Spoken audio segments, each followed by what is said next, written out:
Hello, this is Dr. Robert Bartosh of Proactive Wellness and Injury Center, and I do want to welcome you in joining me for this presentation. Thank you so very much for allowing me the opportunity to share with you what I believe is some very impactful, and clearly, if you act upon it, it will literally, in all sincerity, it's going to change the quality of your life. One of the most important, powerful things that you can add into your life that will definitely enhance your future as well. So again, thank you so much for joining me.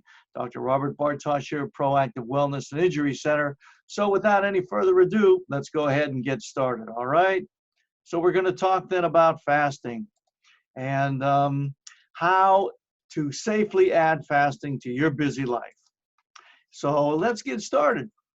You know, fasting is safe, and yes, I'm here to tell you, you can do it. That's one of the most certain objective statements I hear. Well, doc, I don't think I can, I don't know if I can and whatnot, but absolutely positively.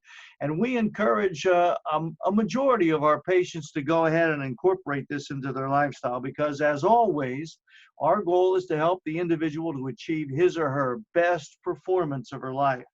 So in doing that, I want you to understand that fasting is one of the oldest dietary interventions the world has known. And now modern science is confirming that it can have a profoundly beneficial influence on your health.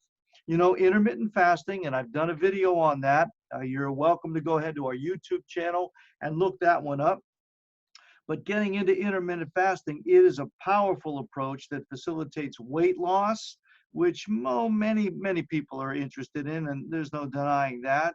And it also helps to reduce one's risk of chronic diseases like type 2 diabetes, heart disease, cancers, and the list goes on and on and on. As a matter of fact, research overwhelmingly supports the notion that ditching the 3 square meals a day kind of a mentality or that approach in favor of intermittent fasting can do wonders for your health. And as your body, it really isn't designed for continuous eating or being fed, if you will. So intermittent fasting typically refers to not eating for at least about 14 consecutive hours a day. And you can do this. And I explain the steps that you can take in that previous video that I mentioned a few moments ago. However, not eating for 16 to 18 hours is likely closer to a metabolic ideal. And you can easily, I promise you, again, following the steps that I laid out in a previous video, you can achieve this. So this means that you're only eating your food within a 6 to 8 hour window, okay? So now that we're talking about the ability to do so, the question comes up, well, why intermittently fast? Well, the cycling of fasting or feeding and famine, that's the fasting. So the cycle of feasting, that's when you're feeding, and the famine, that's when you're not eating or fasting. It mimics the eating habits of how it used to be done, especially if you've read the Bible, then you're going to be aware of that, how those individuals, they fasted, and it's such a profound thing. And I'll get into that a little bit more. But what it does is it restores your body to a more natural state that allows a whole host of biomechanical or biochemical, I should say, benefits to occur. Now, in just recent years, it's become increasingly clear that your body can't run optimally when there's a continuous supply of calories coming in. And unfortunately, that's what most people do. You know, the grazing mentality or the 3 squares a day or whatever, they're continually eating, and the body isn't built for that. Now, for starters, when you eat throughout the day and you don't skip a meal, your body adapts to burning sugar. It's going to use sugar now as its primary fuel, which downregulates the enzymes that utilize and burn the stored fat. So what's happened, or what will happen, is you'll continually put on weight, or you'll gain the weight and you'll not lose any weight because your body's going to continually use sugar for fuel instead of burning the fat for fuel. And as a result, you start to become progressively more insulin resistant and you start gaining the weight, as I said, and most of your efforts to lose weight actually become ineffective, regardless of what fattish diet you get on. So it's important to realize that in order to lose the body fat, your body has got to first be able to actually burn the fat. So we're going to clear up some myths right now about fasting. All right. So hopefully I've laid that foundation and now we'll move on. We want to, one of the myths is that you're going to lose muscle. And the common myth is that fasting will lead to a loss of your muscle mass. That's what's going to happen. Well, during fasting, you start by burning off the glycogen in the liver. That is, which is actually all the sugar that your body has stored up, but you're going to start burning it off in the liver. And then there's a point where some of the excess amino acids, those are the building blocks of the body, in your body, they're going to need to get burnt off as well. They're going to be the more ineffective, unnecessary amino acids. And that's where people say, well, that's where you're burning the muscle. That's not actually what happens. See, the body never upregulates its protein catabolism. That means there's never is it burning muscle, and there's a normal turnover that goes on. So there's a certain amount of protein that you need for a regular turnover, metabolically that is. And when you start fasting, that starts to go down, and then the fat oxidation goes way up. So that burning of the amino acids, it starts, but then it stops, it slows down. And then when it slows down, you're going to start to burn the fat. The fat is going to oxidize or make it more available to burn off. And in essence, what you've done is you've switched over from burning sugar to now your body is starting to burn the fat. Okay? And now another myth is that the starvation mode. That's another myth. It's a common fear that when you're fasting, that equals starvation, which absolutely positively isn't true. First of all, what I want you to know is starvation is a forced situation that you have no control over, whereas fasting is optional. See, you have complete control. Now, many also believe that they can't or should not fast because, well, it's going to send their body into a starvation mode, which is a situation where the body starts holding on to fat rather than burning it off because it thinks it's not going to be fed anymore. Well, what they're talking about is where the body's metabolism starts to slow down so significantly that instead of burning, like we'll say 2,000 calories a day, your body might only burn 1,000 calories a day. Now, when that happens, even if you're eating only, we'll say 1,500 calories a day, for example, you're going to gain weight back. Yeah, that's actually what's going to happen.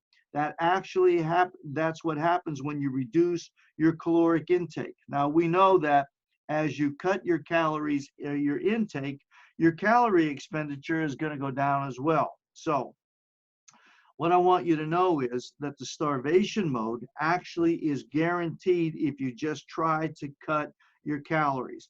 So what I'm saying, in other words, is if you start to cut your calories, and that's the only thing you do, your body is going to go into starvation mode. So again, you're going to eat less calories, but you're actually going to start weight. But what's interesting is that fasting doesn't do that. When you fast, that's not what happens. What happens during fasting is that after about 4 days of fasting, now don't, panic here, but I'm just stating a fact here.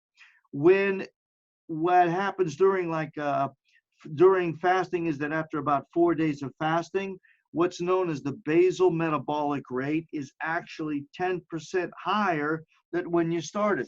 That means that your metabolism, instead of slowing down and holding on to or keeping a grip on everything you've eaten in the past, your metabolism is actually going to start to speed up, and you're going to be burning off more calories here. Now, when I've said that, I want to focus on some important contradictions. Now, while 80% of the population would likely benefit from water fasting, and what I mean is just drinking water, there are several absolute contraindications. Those are contraindication is a reason for not doing it, okay? Now, I want you to hear this very clearly. If any of the following apply to you, if any, not 2 out of 3 or 4 out of 5, if any single one of these apply to you, you should not, and I repeat, you should not do an extended type of fasting, okay? Number one, and not in any particular order, but I just want to make these points clear to you. If you're already underweight, and that means underweight is defined as having a body mass or a BMI, you may have heard of less than 18.5 or less percent. If your BMI is 18.5 or less percent, you should not do any type of extended fasting. If you're malnourished, and that means in case you need to eat healthier, more nutritious food. Now look, you can be, how can I say this? You could be overweight and be malnourished because your diet consists of totally junk. Just sugar, sugar, sugar. You eat the same junk each and every day. You are malnourished. And what you need to do first is you need to talk to your doctor and make certain that you have a lot of nutritional supplementation given in lieu of the food so that your body has the nourishment that it needs before you get on to an extended fast of any type. And children, really, children shouldn't fast for longer than 24 hours because they need the nutrients because they're growing, see? And the body needs those nutrients on a ready basis so that it can continue the growth process. And if your child now needs to lose weight, a far safer and more perhaps appropriate approach is to cut out some of the garbage that they're eating, the sugars or the trans fats and all that other junk. You need to cut that out instead of having them fast, because fasting is risky for children because it cuts out all the nutrients, including those that they need a steady supply of in order to continue to grow. Okay? Now, I mentioned earlier that if you were underweight, and I picked this particular picture out to demonstrate that. If you look at this, the legs of this particular person on this slide, if they're kind of gaunt, they don't have any muscle, they look very, very skinny, but it's an unhealthy skinny look. Look, if you're underweight, if you kind of fit into that mold, then that's not something, fasting is not something you should be doing. And while I'm at it, pregnant, yeah, if you're pregnant or you're breastfeeding, then you shouldn't be doing any kind of aggressive fasting either. Because as a mother, you need a steady supply of nutrients in order to assure that your baby's healthy growth is going to continue and they're going to develop as they should, especially when you're pregnant and or breastfeeding. Because so fasting during pregnancy or while you're breastfeeding is simply too risky for the child, and you don't want to do it. All right, I want you to understand that. Don't do it during that time. Okay, now hopefully you've gotten that, and so that we can move on, and we're going to talk about various variations of fasting that are available to us today. Okay, because there are many, many ways to do an extended fast, and I want to share with you some of the more common variations that you can employ. There's the water fasting. Okay, that's exactly what it sounds like. It's just that you do not eat, you only drink water. And you do it maybe for a day, 2 days, or several days in a row, but typically no less than 24 hours. But remember, you've got to drink water. Water is critically important because while you're fasting, your body is going to be it's going to be doing some remarkable things, of which I'm not going to discuss right now, not in this particular presentation, but just suffice it to say, it's going to be doing a lot of house cleaning. Your body's going to be getting rid of a lot of junk that it's held on to. So it's going to be necessary that you have the water in order to aid the lymphatic system to clear out the garbage that the body's dumping, and also to absorb a lot of the nutrients into the cells and help them to clean themselves out as well. So really, it's very, very important that you have the water. Now, look, I want to stop here for a moment so that there's no misunderstanding. Fasting, in the strictest definition, means a total abstinence of any food. You can go ahead and drink the water. That's what fasting is. However, there's been some modifications that people are advocating, and I will share with you some of those modifications. Not that I'm saying it's the best way, and it's not fasting in the truest sense of the word. So I don't want you to misunderstand that. And for those of you that might be on or listening to this particular webinar who have read the Bible, and go to church, you may have heard of Daniel's fast. Well, there is no such thing. Daniel did not fast. He ate foods that were unpleasant. Again, fasting is a total abstinence of food source of nutrients outside of water. That's the only thing that the biblical or the strict definition of fasting is. Just drinking water, abstaining from any type of food, regardless of whether you categorize it as pleasant or unpleasant. Okay? So there is no such thing as a Daniel fast. He didn't fast. He just ate what was considered the unpleasant food to Nebuchadnezzar and the gang there. All right. So getting back to this, though, there are fasts today. There's like a water plus non-caloric beverages, and that's where on the water fast, you include maybe another non-caloric beverage like an herbal tea or a type of really pure coffee. Well, one of which is purity coffee, and you can find out more information on that on our website. But there are the herbal teas, the purity coffee, and if you drink the coffee, it's got to be without milk, without sugar, or any sweeteners, any artificial non-caloric sweeteners, anything like that. So there are people that do that, okay, and they call that a water plus non-caloric beverage fast. All right, okay. Then also what's really popular, I know a friend of mine, an acquaintance, he's very popular on the internet, and he's advocating a bone broth variation where they recommend for longer fasts, they allow you to use bone broth. And in addition to healthy fats, the bone broth also contains, lots of proteins. So I want you to know it's not really a true fast. It's not a fast. I just, I know I'm reiterating this, but I want you to understand that the nomenclature today doesn't mean what it did even a few years ago. So when they're talking about a bone broth fast, it's really not a fast. It's like I don't know. They need to come up with a better word, but it's truly not a fast. Okay. And then there's another one, and these aren't everything, but one that comes to mind is fat fasting.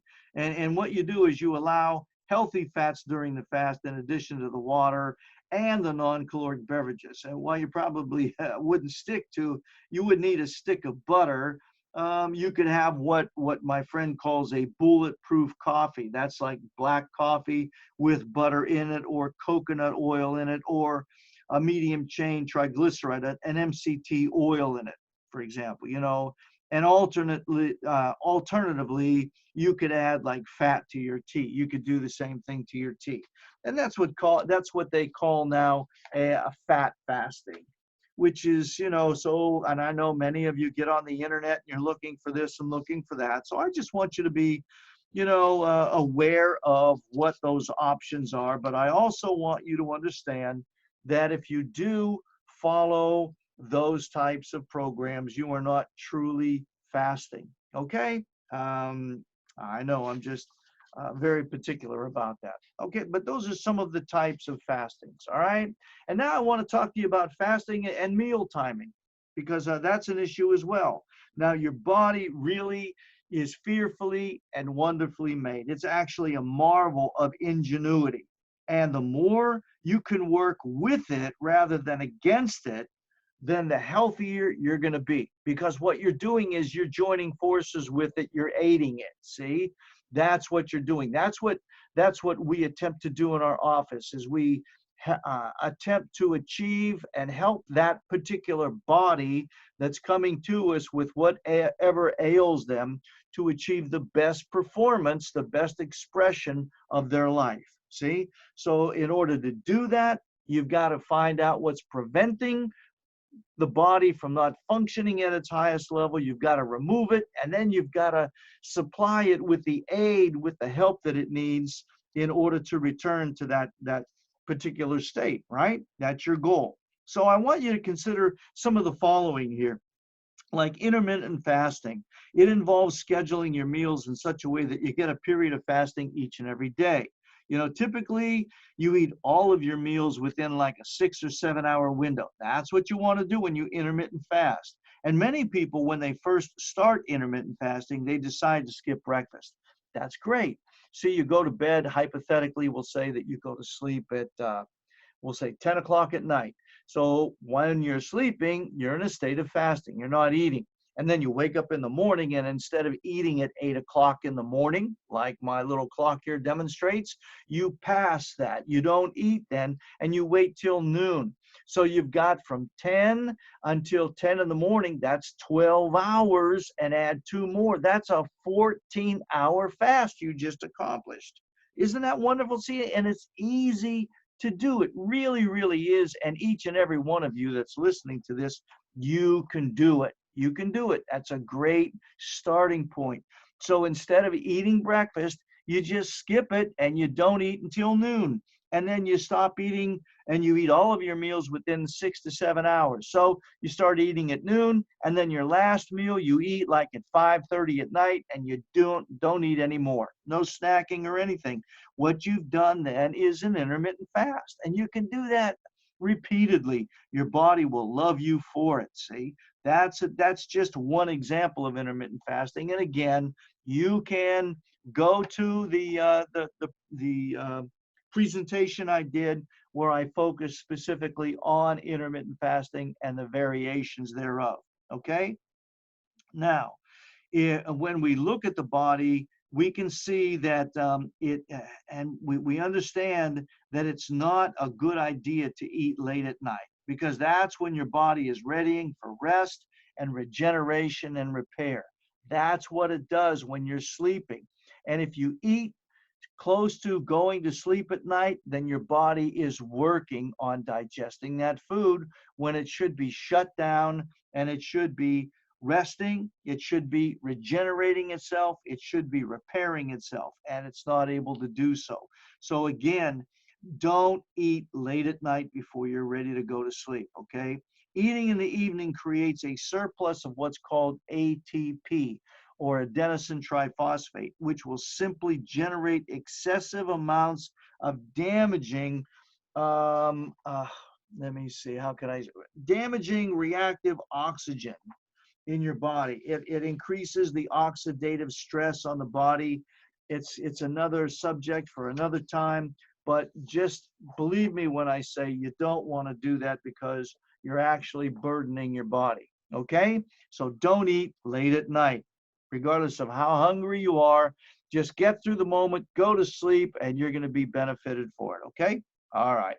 So also, now that we're on intermittent fasting, there are some considerations here, because while intermittent fasting is likely to be beneficial to most people, there are some points here that I want to go over that you want to consider. Number one, and again, not in any particular order, just as what I think about, intermittent fasting does not have to be a form of caloric restriction. See, it's not a restriction of calories. It's an abstinence of eating. That's basically what it is.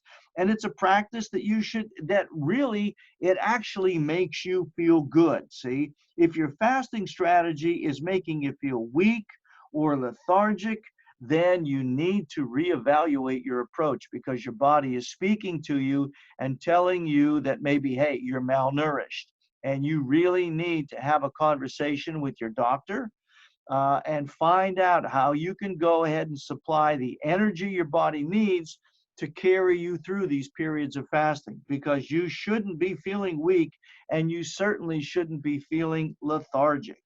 And I got to tell you too, when you're doing this intermittent fasting, the sugar cravings that you might be experiencing, the good news is they're only temporary. Your hunger and your craving for sugar is going to slowly dissipate as your body starts burning the fat as its primary fuel, which it's going to do. See, and once your body has successfully shifted into the fat burning mode, it's going to be easier for you to fast for as long as even 18 hours or more, and still you're going to feel satisfied. You're not going to be lethargic. You're going to have energy. You're going to have clarity. I'm telling you, it's like you're going to be supercharged, for a lack of a better way to describe it. You are really going to start feeling good in a way that perhaps you haven't in a long time.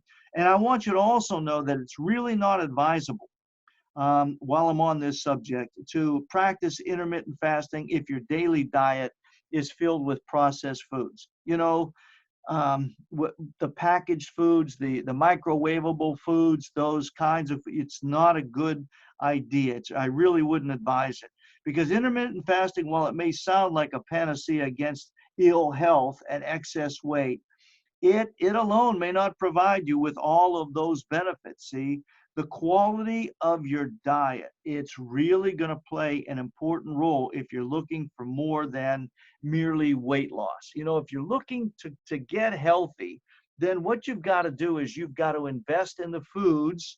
You've got to make sure that your body is getting really high quality food, like organic, clean, non-GMO, whole foods, before you start this process of fasting, because your body's going to use what it's stored as its energy source. So again, I get back to the fact that if you're feeling weak and lethargic or sickly or whatever, feverish, look, have a talk with your doctor, so that you can start to prepare for this, and or supplement. You can start taking particular supplements that will fortify your body and prepare it for it, so that when you do start fasting, it's not going to be an issue for you. Okay, so it's critical to avoid the refined carbohydrates, the sugar and the fructose laden foods, and even the grains.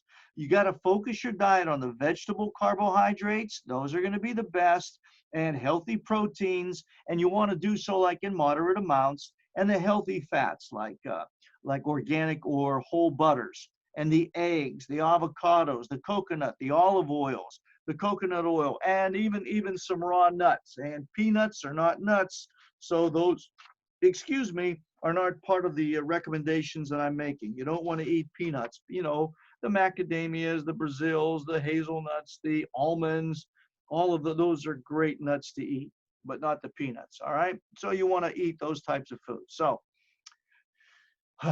hopefully I've laid that foundation, and move on now to how to ease into a multi-day scenario of fasting. Oh my gosh, while the idea of fasting for several days may seem daunting, I'm here to remind you, you can do it, and your body will love you for it. And there are ways to ease into it, not all at once, but just to ease into it, so that it will minimize any discomfort that you might believe you're going to start feeling. Now, one way to graduate into a 4-day fast, and I'll use that as my example, is by increasing your intermittent fasting from 18 to 21 hours, or from 16 to 18 to 21. It's just like training for a long distance run. You start off with a slow distance, then you add a little more and a little more and a little more, or weight training, lightweight, little heavier weight, and a heavier than that weight, until you start lifting the heavy weights. See? Well, you do this with fasting as well. You graduate from one level to another. And then You can go, as I was saying, from a 16 to 18 to a 21 hour, and you leave only like a 3-hour window in which you eat all of your food for that day. So you're fasting for 21 hours. Now, you know, there's only 24 hours in a day. You fast for 21 hours and you eat everything that you're going to eat, and you do so within 3 hours. That's it. So we'll say that you fasted, you know, and now it's time to eat, and it's 3 o'clock to 6 o'clock at night, 3 o'clock in the afternoon to 6 o'clock. You eat your meals, you eat your food, you know, you just boom, boom, boom. And now I'm not talking about sitting down and gorging yourself with anything and everything. You just become like a glutton and you throw everything back as quickly as you possibly can, as fast and as much as you can. That's not what I'm talking about. You're eating a good quality meal. And I'm telling you that from experience, I'm saying to you that after about 2 months of doing that, you try a 4-day fast where your only sustenance is water. That's it. And you know, you can do the multi-mineral supplements or something. You're going to be able to do it. Now, you don't necessarily need to do intermittent fasting for like 18 months before trying a water only fast. But you know, maybe do it for a couple of months. You know, whatever you're comfortable with, and if you do it that way, building yourself up to it slowly but surely, I assure you that you're gonna drastically and radically decrease any negative side effects. All right. So if you want to try a multi-day fast, what you might do is consider extending your intermittent fasting first. Then you can work your way into 24-hour fast. Then you can do a 2-day fast. Then you can do a 72-hour 3-day fast. And then you can go to 4 days or whatever. And remember, now you are in complete control. So don't freak out. Don't be scared, because you can break your fast anytime you want to do it. You are in total control. Okay? All right. So now a powerful biohack for health and longevity. I want to share this with you here. I would encourage you to increase your daily intermittent fasting towards like your goal of 18 to 21 hour range. You know, if you do that, and I encourage you slowly but surely, if you do that, it's going to enable you to transition into the more extended fasts without any kind of significant struggle at all. And if you're on meds, because that's always an issue, that's why I put that little palm there with the pills in it. If you are on medication or you have a chronic health condition, what my strongest suggestion or recommendation to you is that you work with your treating physician to make certain that you don't complicate your situation. For example, you need to make sure that you're taking quality, a high quality, not an over the counter, but a high quality multi-mineral supplement daily, especially if you're on meds, because every med that you're on is sucking out of your body a lot of the valuable nutrients that your body has stored for its own particular use. For every action, there's always an equal and opposite. And if you've been on a med for a long period of time, then you are really malnourished. I'm here to tell you that you are in a state of malnourishment, regardless of how overweight you might be or how healthy you think you may be. If you're on meds, your body's malnourished. So you need to talk to a doctor that can help you to do this thing, to get on these fasts in a safe and secure fashion, okay? So before you jump into days long water only fasting, you need to start like with small, short, intermittent fasting, building yourself up. And if you do that, I believe it's going to significantly ease the process and the ease, and it's going to ensure your chances of being successful. In that, I mean, you're going to achieve the goal that you want to, which is going to improve your health, which is ultimately to get you to experience and live in the place where you're enjoying the best performance of your life, okay? Now, I said that there are a lot of things that occur when you're fasting, one of which is the biological repair and rejuvenation, because the research now has shown us, it's confirmed that many biological or cellular things change in the body where it repairs itself, it rejuvenates itself. And these processes take place when there is an absence of food. And there's another reason why this is why you should be doing that, or another reason why, excuse me, you shouldn't be doing the all day grazing. Because when you eat frequently and consistently, it triggers disease in your body. Your body never has time to clean out the garbage and to regenerate itself because it's always burning fuel, always trying to get rid of it. And unfortunately, most of the fuel that people that you and I know is from the SAD, the standard American diet, the SAD diet, where it's overwhelmingly sugars, the fructose, the junk fats, all of that garbage. So when you go without food for a period of time, the metabolic changes, they stimulate a natural cleaning process that is known as autophagy or autophagy, however you'd like to pronounce it, and mitophagy or mitophagy. In the case of the mitochondria, the engines inside the cells. And this is a period in which your body detoxifies and it rids itself of the damaged cells in your body. It's wonderfully made. I'm telling you here. And when you're in a constant feast mode, where your body just is eating and where you're eating, your body forgoes many of these benefits. It just can't do what it was designed to do. And that doesn't mean that you need to or should starve yourself. Remember, for extended periods of times, that's not what I'm talking about here. Not starving where you reduce the amount of calories. That doesn't work.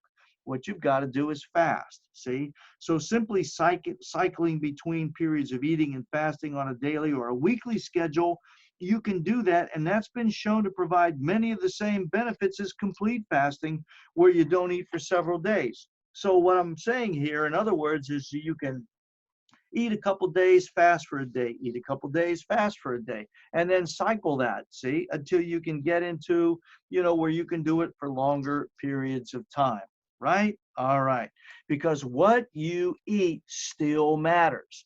So while some intermittent fasting programs claim that you can binge on whatever you want on your non-fasting days, I believe, and I would tell you that is garbage. I would strongly recommend paying very strict attention to the quality of the food, regardless of the program that you choose.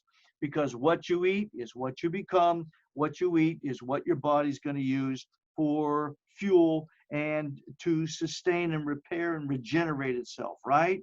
So since you're eating less, you're going to want to make sure that you're getting high quality nutrients from your food. And healthy fats are especially important because intermittent fasting starts to push your body to switch over into the fat burning mode. So it's just like any other fuel. The cleaner the fuel, the more efficient the engine runs, and the less waste materials are produced. So, if you've seen, like in the fall, people are burning leaves, right? These dead leaves, and if they're wet leaves, and they try to burn them, and the fire burns a little bit, and you get this noxious, black, heavy, stinky, burdensome smoke that's produced. You can't breathe around it, see? Now, if you back that up or use that same example, and we're going to use some really clean, dried wood, and we're going to make a fire. I'm telling you, there's very little smoke, a lot of heat, and it's a clean, nice heat that's produced. The quality is improved vastly. So I want you to think about that with the food you're eating. The cleaner the food, the more energy you're going to have, and the less waste material is going to be produced. So it's going to reduce the burden on the body, because what you want it to do is to start burning the fat then for fuel. So you got to put clean fats in your body. You got to start cutting the net carbs, and that's equally important. Like the fructose, that's a carbohydrate. That's very, very troublesome for the body because it's going to initiate another reaction. It's going to start an enzyme that it's going to promote it. It's called fructokinase. See, just like the fructose, it's a fructose kinase, which is going to in turn activate another enzyme. It's going to start a domino effect here in your body that's going to start to cause your cells to accumulate fat, and they're going to start resisting letting any fat go. So what I'm saying is they're going to start holding on to more and more fat and not getting rid of any fat. So they're going to start to balloon. They're going to start to get bigger. And as the cells get bigger, you're going to get overweight. You're going to become insulin resistant, or in other words, you're going to become a diabetic. See? So what you've got to do is start to reduce the sugar consumption, and you've got to look at the foods that you're eating. And when you see sugar in them, you're gonna want to either reduce the amount of those foods or get rid of them totally. All right. So our goal here is to obtain and achieve a healthy, and I know diet, that's a to me, that's a word that elicits bondage, restriction. But I'd rather say, look, a healthy eating pattern, or a healthier way of eating. And as a general rule, whether you're fasting or not, and regardless of the fasting schedule you're on, if you are one, it's important to eat a diet that is high in healthy fats, because many are going to benefit from 50 to 85% of their daily calories in the form of a healthy fat, like from avocados, organic grass-fed butter, pasteurized egg yolks, or I would say the whole egg, the whole enchilada, as they say. You want to make sure that you're using coconut oil, the raw nuts like the macadamias, the pecans, the pine nuts, if you haven't eaten those before. Moderate amounts of high quality protein from like organically raised grass-fed or pastured animals. And most likely, you don't need more than 40 to 80 grams of protein a day. I mean, and let me see, you can eat as many eggs as you want. But when it comes to like meats, maybe no more than 6 ounces to 8 ounces of protein in the form of beef or turkey or chicken or fish a day. That's all you really need. It's recommended to limit the protein to that amount, each and every day. You don't want to go for a 12-ounce ribeye or a 16, whatever the size it is. Just, maybe no more than 8 ounces. We'll say that. No more than, say, 8 ounces of meat a day. And you can have unrestricted amounts of fresh vegetables. Ideally, organic vegetables. That's going to be the best. But that's a really good eating habit regime. Now, if you want more information on that, I have done some presentations just like this one on the paleo diet. There's other diets. I've talked about the ketogenic, that's very fattish. I will say I'm not an advocate. You can't live in a state of ketogenesis. You can't live in ketosis all of your life, but you can bounce in and out, in and out. And if you're interested in that, I have done a presentation on that as well. Okay? All right. So now, one of the questions that I've been asked by many individuals when I've taught on fasting is, well, peak fasting, how long should I fast? Well, besides when and what to eat, we've talked about that. Another common question, as I said, it relates to duration. Just how long must you continually or intermittently fast? And while some embrace, it is a lifestyle, as it tends to be particularly true of those who restrict their daily eating to a specific window of time. It's not something that you have to do for the rest of your life. Really, you don't have to do this for the rest of your life, but it's something that you might consider doing, fasting, maybe once a month, twice a month, whatever you're comfortable with. But the point I'm trying to make is you should adopt it. You should have it, make it a part of your lifestyle. At least, as I said, at least once a month. It's going to benefit you to do it more than that, maybe twice a month, but at least once a month. You want to incorporate that into your schedule. peak fasting can be done every day rather than a few days. Done every day rather than a few days a week, right? You can do it just one day, and you can certainly cycle it on the off days or your social commitments or whatever. And the process is really, really simple. You can do an intermittent fast maybe every Monday, and then eat the rest of the week and then cycle it like once every Monday, once a week.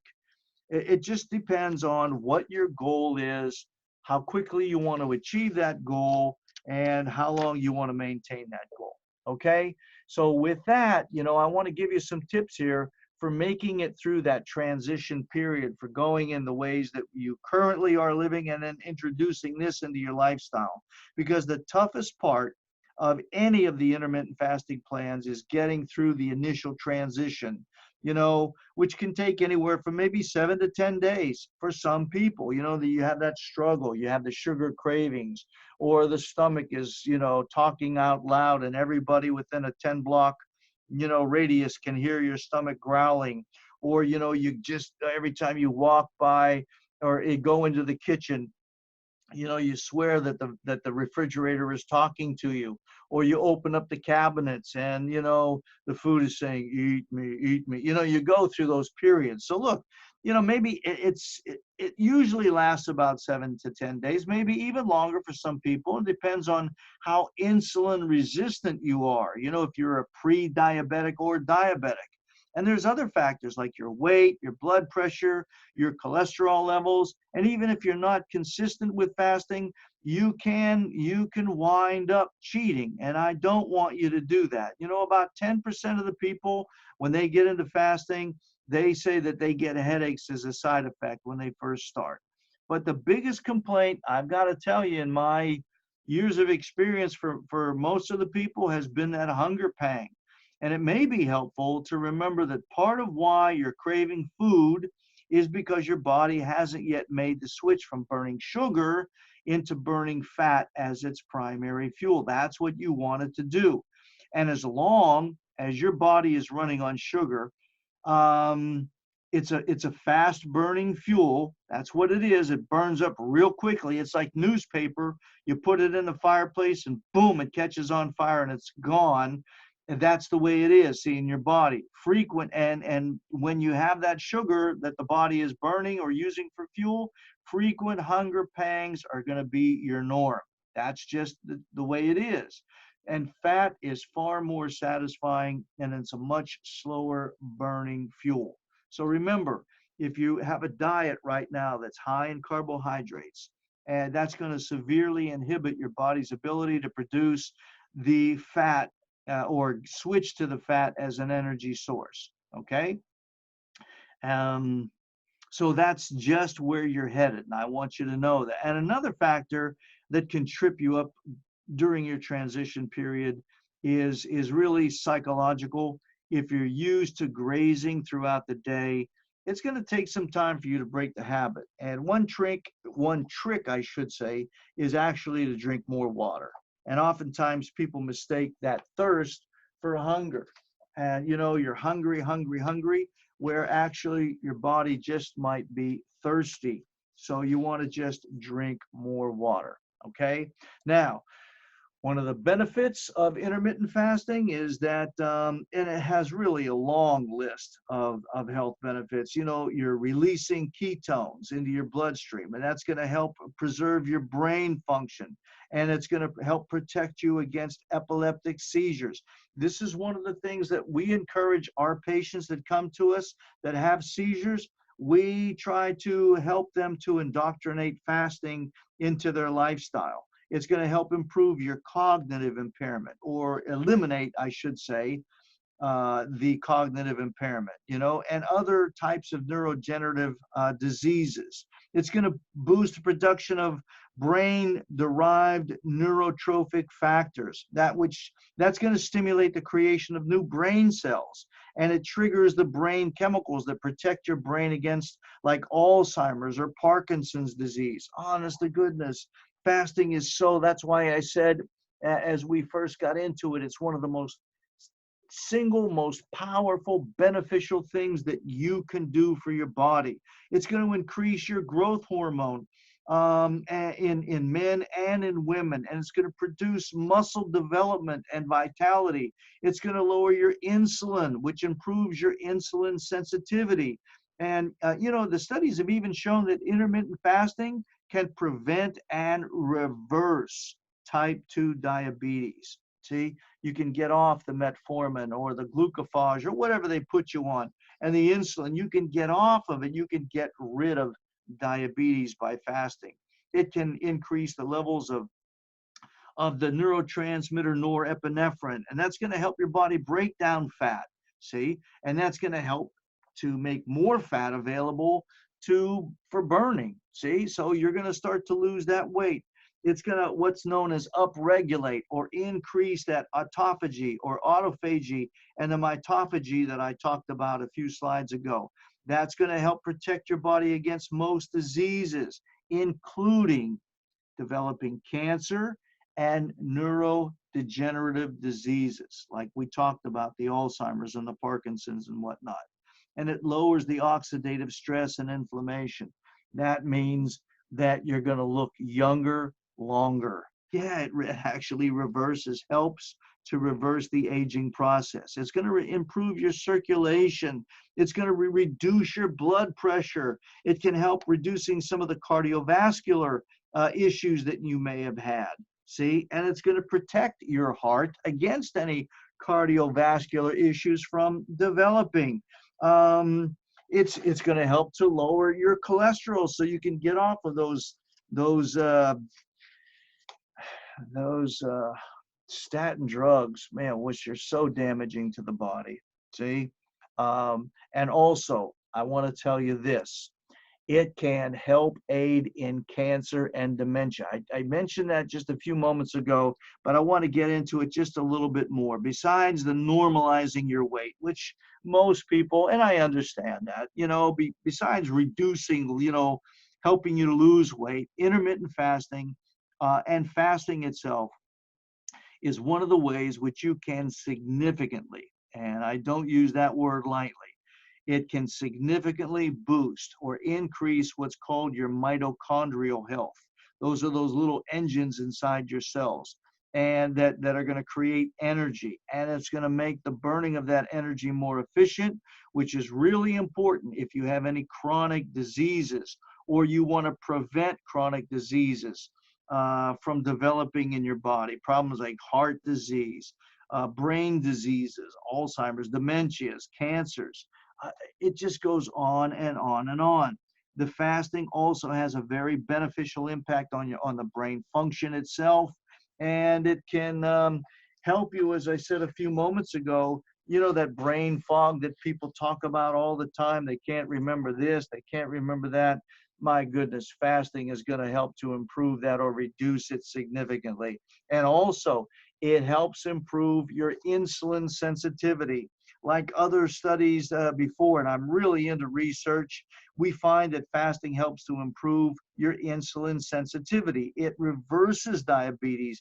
It's going to support your weight management, even when combined with exercise, especially when you combine it with exercise. The research, it was presented at the Digestive Disease Week back in 2019, not too long ago. It was based on fasting, on the fasting prayer practices of Christians, believers. And the pilot study enlisted about 14 healthy individuals who routinely fasted for about 15 hours a day from dawn to dusk. That's what they did. And they did this research over a 30-day period. The researchers, they collected the blood samples from the individuals, and they began their fasting. And at the end of the 4th week of fasting, they did the intermittent fasting, a little bit each week. And additional blood panels were drawn 1 week after the fasting was done. And the research was partially supported by the National Institute of Health Public Health Service grant that was given just to show the benefits of fasting. And they fasted for 30 days. It raised the levels, oh gee whiz, of certain proteins that improve the insulin resistance. It reduced the adverse effects of diet, rich sugar that was rich in sugar. It made the people healthier. See, so it's not anecdotal. It's not like, well, I feel like. It was actually statistically validated that the fasting made people healthier. So maybe, and this is one reason I believe that Yeshua, Jesus, told his followers, whenever you fast, not if you fast or if you decide to fast or if you ever get around to fasting, but he said, whenever you do it, which implies the inevitable certainty of doing it. So you need to be doing that. See, you need to be doing that, which is one reason, and people aren't doing that. You can look around if you go to church or you're a member of a congregation, look around and you'll see that probably the overwhelming majority of the people that your eyes fall upon are not healthy. And one of the reasons is because we really don't adhere to the Bible in the way that we should. We kind of pick and choose what we want to believe and what we want to act upon. And unfortunately, when we see fasting, we kind of skip over that. That was for then, not for now. But truly, it is for now. And if you want to enjoy the health and have the life that was promised you and have it more abundantly, then I would strongly encourage you to start fasting. And if you need help with that, of course, you know that I'm going to tell you that you can contact us, you can email us, phone us, whatever you want to do, contact us. We're here to help you because that's what we do. Okay? So another thing is skipping breakfast before a workout. And that's going to actually help your weight management. There was research that was done there evaluating the effectiveness of omitting a meal before an early workout. And that was published in the Journal of Nutrition. If you're nerdy like me and you like to read the research, you can see it there. And the researchers, what they wanted to do was to see if skipping breakfast before working out, before going to the gym or running or whatever it was, would affect the relationship to food for the remainder of the day. Well, the exercise really does play an important role in weight management and overall health, no denying. But the past studies have demonstrated that people who begin a new exercise program, they often compensate for energy burned during the exercise by eating more later in the day or by moving less. Well, the research here, what they did in this particular one, they enrolled healthy, physically active young individuals who all completed 3 steps in a randomized order, separated by over 1 week. Now, during the one stage, what the participants did was they ate breakfast of oats and milk, followed by rest. And in another group, they had the same breakfast, and then they exercised for 60 minutes. And in another, what they did was the participants fasted overnight. They didn't eat breakfast, and then they exercised in the morning. That's what they did. And they followed 24 hours of the caloric intake was monitored over the 3 groups.